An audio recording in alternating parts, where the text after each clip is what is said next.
қарап тұрмыз, иә? Мынан тарелканың ішінде не бар? Су бар, иә? Қараңыздар, біздер дыбыстарды өтіп жатырмыз, иә? Әр түрлі дыбыстарды өтіп жатырмыз. Ал дыбыстар нешеге бөлінетін еді? Нешеге?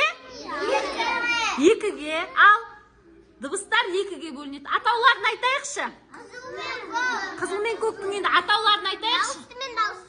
Айтайықшы. Дауысты мен дауыссыз. Енді қазір мен салфетканың ішінде бір әріп бар. Сол әріпті мен саламын. Қандай әріп шықты? Соны маған айтасыздар. Жарай ма?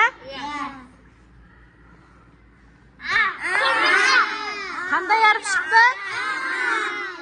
А әріпі. А әріпі балалар дауысты ма, дауыссыз ба? Дауысты. Түсі қандай? Қызыл екен. Жарайсыздар. Ал жақсы.